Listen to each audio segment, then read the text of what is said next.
Welcome back to another Kerbal Space Program 2 video.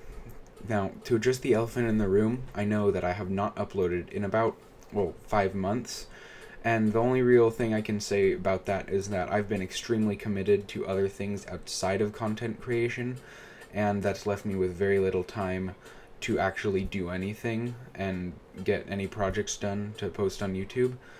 So, I've now come back after a break and I'm more ready to do all of this than ever. I've come up with a couple of ideas and I have 2 videos releasing today. I will have this one, obviously, which is the CONCORDE being made in Kerbal Space Program 2. And then I also have another one, which you may or may not like, depending on your interests. It is me and my friend Pika MC playing Bed Wars in Minecraft. We are celebrating the 1-year anniversary of my first video going out, and so we decided to do the thing that I did in my first video, which was playing Bed Wars against a bunch of much better players. Now, on to the video. So, the Concorde is a high-speed supersonic passenger jet that's made in joint between aerospace companies of Sud Aviation, located in France, and the BAC, or British Aircraft Corporation, located in, England. I cannot really begin to describe the technological complexity that is the Concorde. All I can really tell you is that the delta wing was put in place because it has a very low cross-sectional area compared to a normal wing layout, which would have a horizontal stabilizer as well as a vertical stabilizer and wings, which have a dramatically bigger cross-sectional area than just a delta wing, which means that a delta wing is much more of an optimal wing design for a high-speed supersonic jet like the Concorde, because it just makes the most out of the fuel and just makes it the most efficient. Now, I can't really describe anything other than why it has the delta wing. So if you want to get more into the nitty-gritty of the engineering and all the cool stuff about the Concorde, I'd suggest you watch Real Engineering's videos on the Concorde. They're really interesting and I highly recommend them. I'll have links in the description if you want to watch them. Now, by now you've probably noticed that I'm not building a regular Concorde. It doesn't have any passenger seats or anything. And that's because, firstly, there are no real passenger seats besides the crew module for the Mark III spaceplane. And number 2, I thought it would be a bit more interesting for you, the viewer, as well as me, to fly something into orbit. And so I decided, hey, let's air launch something. And something that nothing really fits in a cargo hold of this size except like a smaller rocket that can transport a satellite.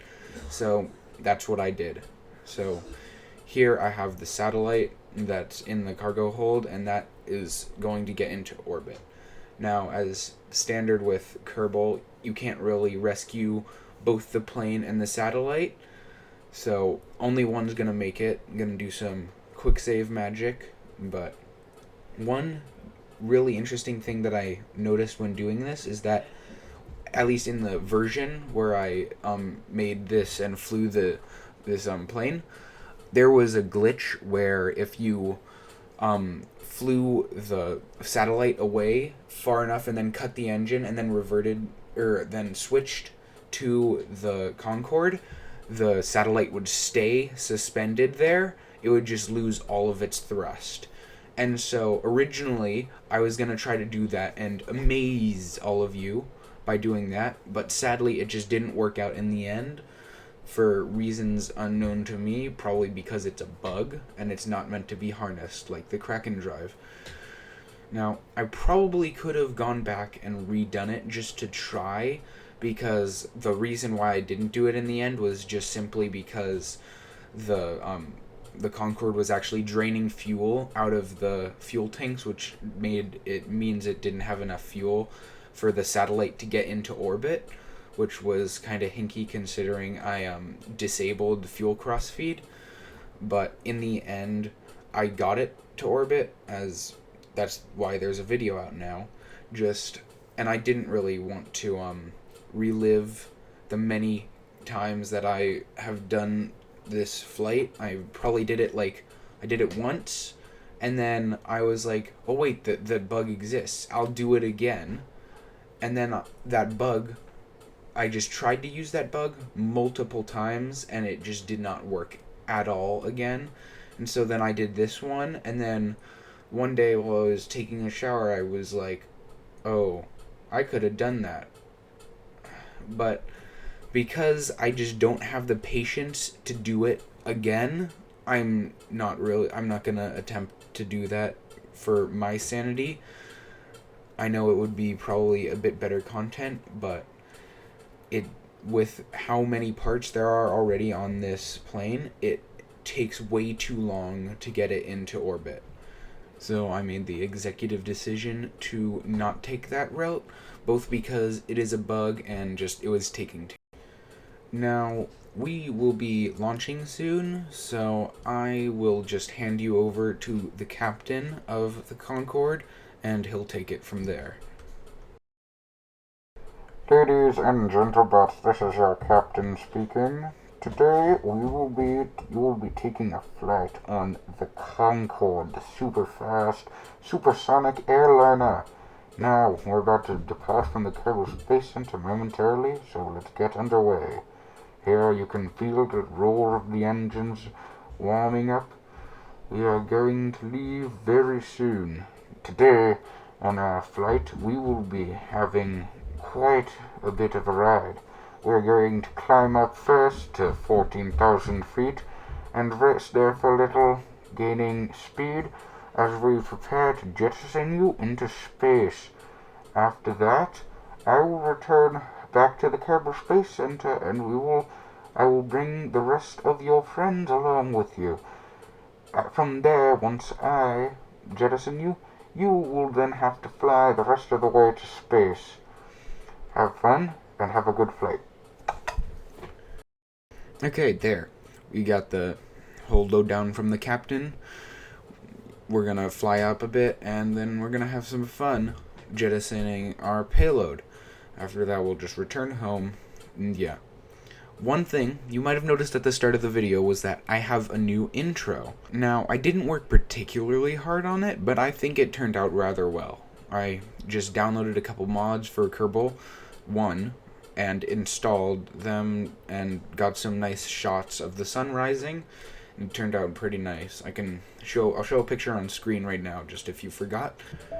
Now, originally I was gonna do this whole big thing about like a cinematic thing where Rover jumps over a sand dune and then a whole bunch of other stuff happens. Kerbal goes down the rungs of a ladder on a whole bunch of different planets, but it's all linked up. But that just didn't work out due to the fact that I'm not the best video editor, and I can't really do that.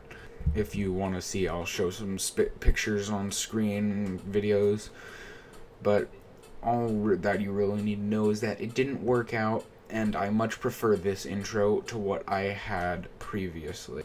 One thing that I should probably say about the intro, though, is that the music is not mine. Originally, the music was going to be, I was going to compose the music and make it. It would sound something like this, but then in the end, I found this music. It's Home by Askarad. I hope I'm pronouncing that correctly. I'll have a link down in the description so you can check it out. It's really, really good music. Also, I made a new logo. Originally, I had this logo, and now, after a bit of tweaking and just general redoing of the logo, this is the new logo. Now, we're approaching our about apogee of the flight, so I'm going to hand you back over to our captain. Ladies and gentlemen, we have reached the apogee of our flight path. The cargo bay's door are opening, and I will now be jettisoning you. Yes, there you go. Bye-bye. Have a fun time. Please fly again on Blue Jay Enterprise Airlines. Now, that was great. So, we've now jettisoned our payload, And we are now going to nosedive straight into the ocean. No, I'm kidding. We're just going to fly back to the Kerbal Space Center. I just need to turn around, and it happens that the fastest way to turn around is nosediving.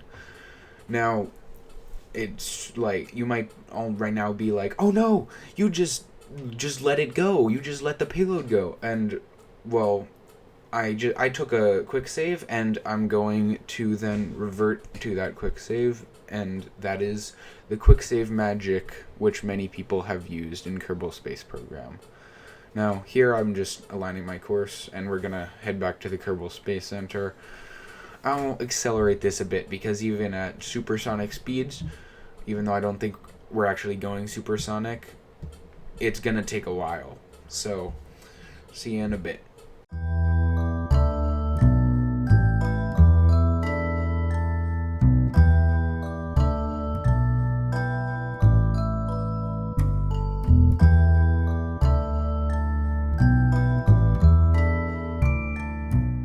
Alright, we're coming into view of the landing strip, so I'm going to hand you back over to our captain for probably his final announcement. Ladies and gentlemen, we are approaching the runway. On behalf of Blue Jay Enterprise Airlines, I'd like to thank you for flying with us today on the Concorde. Please make sure that your seatbelts are fastened, and that when you leave the aircraft, you don't forget anything behind, because anything that's left behind is now ours. And touchdown. Here we go. Isn't that lovely? Everybody, we've successfully returned from another fun trip to the stratosphere. On behalf of Blue Jay Enterprise Airlines, I'd like to thank you for flying with us, and I'd like to wish you a pleasant day. Pleasant guy, isn't he? Sorry to see him go. Well, anyways, now we're back, and we are now piloting our nice satellite into orbit. Now, this doesn't look too, nice, and that's because you really can't put that many control surfaces on anything that's going in a cargo bay that small. So, we had a bit of a tumble, and now we're using, I believe it is the Cornet engine. It's either the Cornet or the trombone, maybe the trumpet. Should probably double check that. But anyways, now I just blast up into space. It's a bit of a struggle at first to get the periapsis out of the atmosphere, especially with how much weight we're pushing, but eventually I was able to get the periapsis pretty high, or the apoapsis pretty high, and then just coast up to apoapsis and raise the periapsis to be about equal. Now we're deploying the solar panels just because a couple times I did this, I had to redo this because I forgot to put out the solar panels early enough, and then I time warped to apoapsis, and all of a sudden, I didn't have electrical charge, which was pretty bad. Now here I'm just raising the apoapsis because we have still quite a bit of delta V left, and I want to get as much out of this thing as we can to get the best orbit. Also, because it's a comm satellite, the higher up it is, the better, the more time it won't be in the shadow of Earth, meaning the more time that it'll actually be able to be used.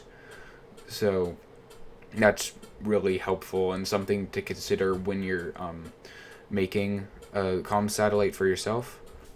Now, sadly, we're nearing the end of the video, so that means I'm gonna start closing it out. All we really have to do now, jettisoned the satellite, and now it's freestanding. It has a little ion engine with a bunch of xenon, and that should be enough to do some maneuver changes. But enough of that. We're getting really close to the end of the video, so just like to thank you for watching this video, and please consider liking and subscribing if you enjoy this content, and I'll see you in the next video. Goodbye!